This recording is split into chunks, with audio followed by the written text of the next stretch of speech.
Hi guys, Mitchie here. So, to make a long story short, I took a trip down to the thrift store like I often do. You could say I went there and back again. Well, I saw something interesting that piqued my interest. It was a computer game called the Sword of Shannara. See, now what's interesting about this is it's made by a company that I really like. They're called Legend Entertainment. And what they did is they made these games that were like, it's like a point and click, this is for the computer by the way, for DOS. And they're point and click adventure games. CD-ROM multimedia games, so it basically means that there's sound and video to it, so to speak. And you would point and click, you'd use stuff from your inventory. Your typical adventure game where you have to figure out what to do puzzle-wise. And I was looking at this and I said, wow, I've never played this game.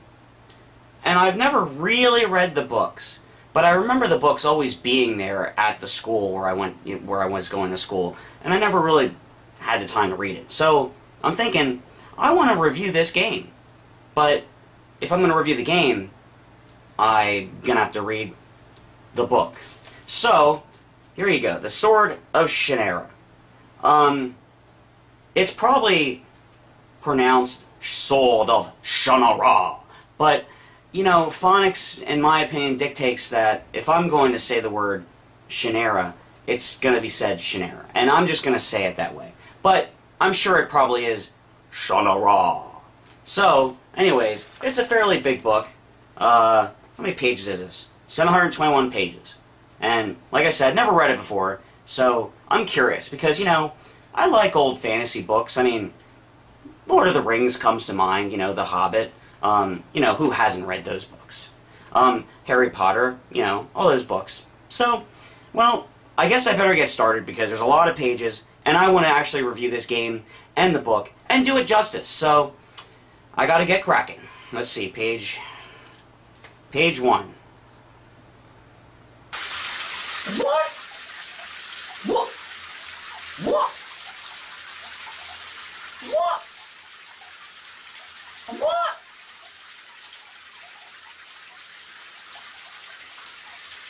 Whoa! I can't believe it!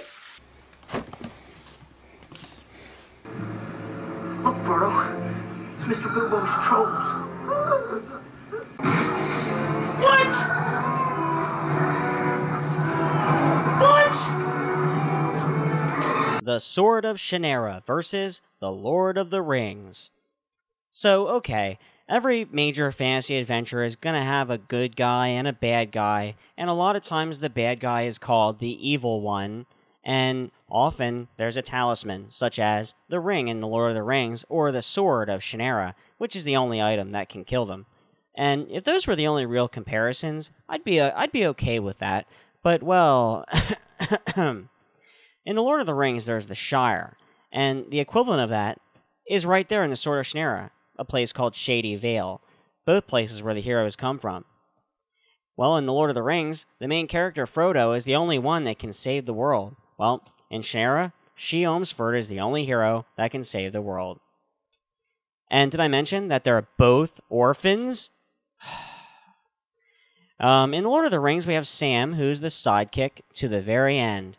And, yep, in the Sword of Shannara, we have Flick. He's a sidekick to the end.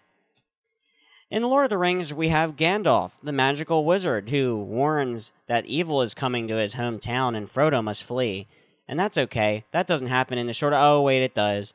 There's Alanon, who's also a magical guy. He's a druid. He comes to the She's hometown of Shady Vale and says, oh no, evil's coming. You have to flee.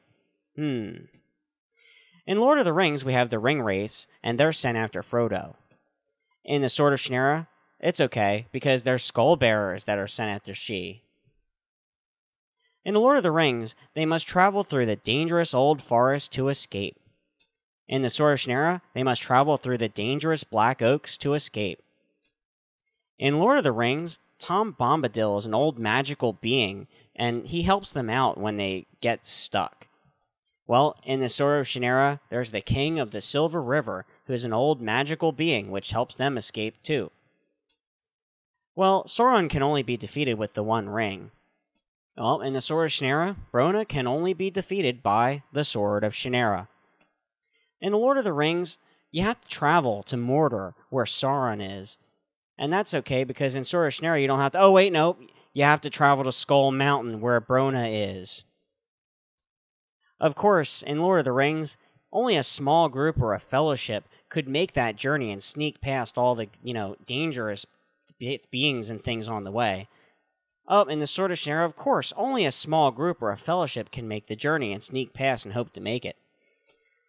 Okay, so in The Lord of the Rings, all the passes are watched. At least we know this is different, because you have to go through the Mines of Moria. I mean, there's nothing like that in this Sword of Shannara. Oh, well, check this one out. In the Sword of Shannara, the passes are all watched, and the only way to get by is going through the Hall of Kings. Must be a simple coincidence, right? Yeah. I know, it's just a simple coincidence. So, oh no, a Balrog attacks and Gandalf dies. Oh no, a Skullbearer attacks and Alanon dies. Not really dead. Not really dead. Comes back. Fly, you fools! Anyways, we have a king controlled by Wormtongue in The Lord of the Rings. And, you know what? In Sword of Shannara, there's a king controlled by a guy named Stenman. What the crap? So, okay, at least in The Lord of the Rings we have Smeagol. And Smeagol, Gollum, he has the ring. He finds the ring initially, and he's the guy that saves the day in the end, ironically, even though he's the bad guy. And it's like, of course Sword of Shannara doesn't have anything like that. Wait a minute. Oh crap. There's a gnome named Orlfane who has the Sword of Shannara from the beginning, and in the end, he intervenes at the critical time, causing success. I still can't get over this. So, apparently, anyone can take another story's ideas and make a book. And not only that, but it'll also be a New York Times bestseller. You know what? I'm done. I don't need to make videos anymore. All I need to do is write a book. I'm not the best writer in the world, but I can write a children's book, and I'll be a millionaire. I don't have to make videos anymore. Let me see. What will the book be? I got it. It'll be called Terry Cobbler and the Magician's Rock. And it'll be the story about little Terry Cobbler and how he was the boy who didn't die. And what happened was, see, back when he was a little baby, there's this evil, dark magician, right? Lord Guttersnort. And Lord Guttersnort just comes in and he's all like, zap! But Terry Cobbler, the boy who didn't die, he lives. So, anyways, later on, he finds out when he becomes of age that he's actually a magician. And he's going to get to go to, like, Frogwarts and go into school and learn to be a magician. Yeah. It's pretty much the same. That's what it's like. Oh well, I'm gonna start writing now. I'm rich! The first thing that caught my attention was the in-game music.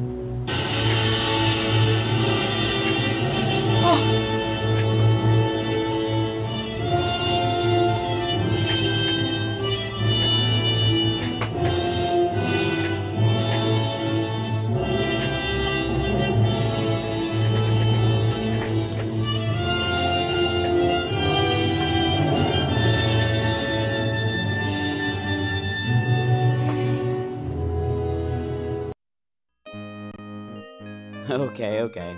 I was just kidding about the music. Well, the game uses your standard MIDI music files that were very common for the PC-DOS period of gaming. Well, the game starts out with a cinematic showing Sauron, Brona, in a dream sequence where the Sword of Shannara makes a quick appearance. You officially start the game by a little stream, and you have to figure out what to do to advance the story. Well, this is fairly typical of these types of games. You need to use your fishing pole on this tree here to get a golden locket, which causes a strange, it looks like an alligator to come out. Gandalf comes in and saves your butt, my bad, I mean Alanon.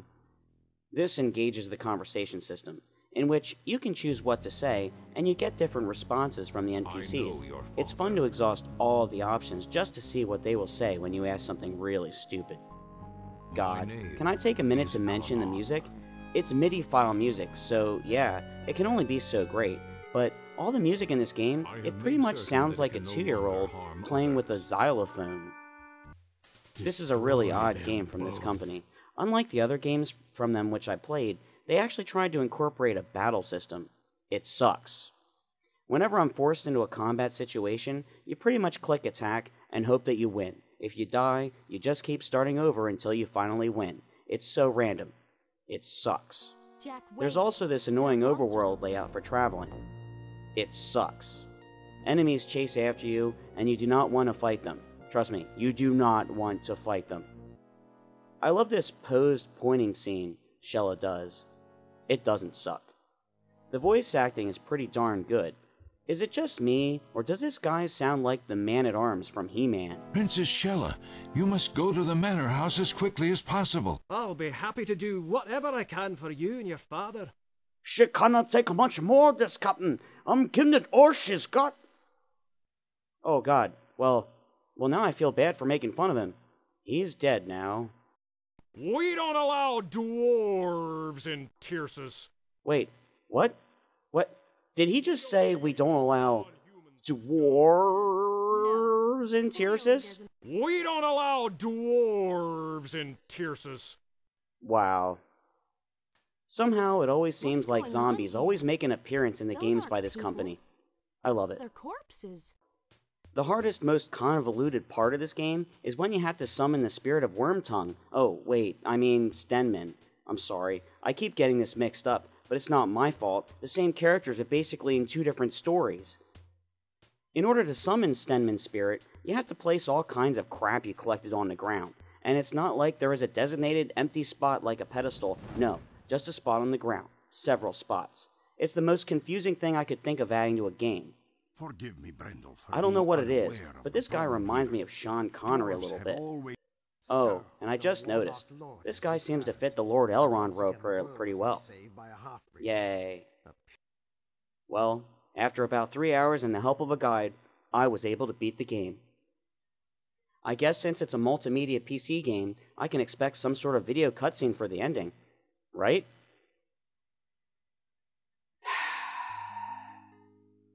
This is all you get? This is it? Words? On a screen? For beating this game? What can I say? It's not really a bad game for its time, but it's nowhere near as good as the Xanth game that Legend Entertainment made. So that's about all I can really say. To be fair, this book isn't really that bad. I liked it.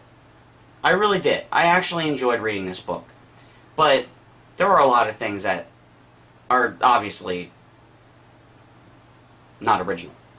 And that, to me, astounds me that this book even was able to exist. Imagine that happening today. It's not going to happen today. So, but I still need to tip my hat off to him because it was a good book. It brought some interesting things into play. As I was reading the book, there was this, like, a ruined city, and you kind of got that feeling like it was our world, like the real world, and we destroyed ourselves, and then went back into this older times thing, then magic came out. And I really think that's where he was going with. It never outright said it was our world, but, you know, you kind of get that when you're reading the book.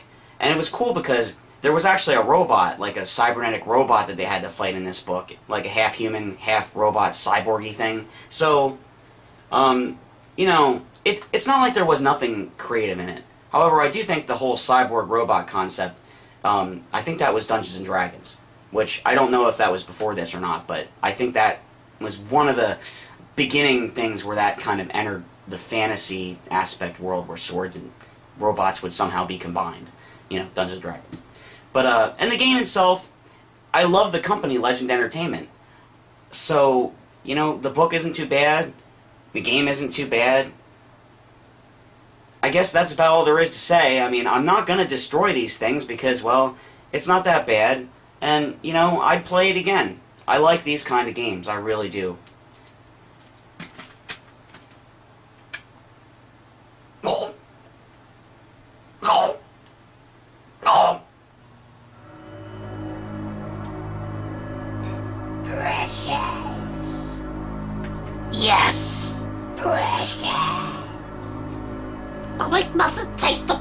Precious, we mustn't take the precious. The master wouldn't like the precious being taken.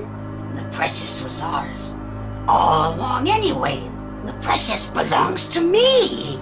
But we shouldn't take the precious. We shouldn't take it. The master wouldn't like the precious being taken. No, we'll kill him, and we'll take the precious for ourselves.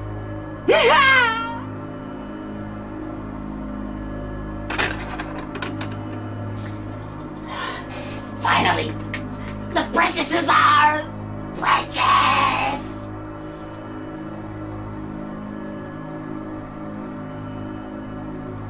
We don't allow dwarves in Tyrsis.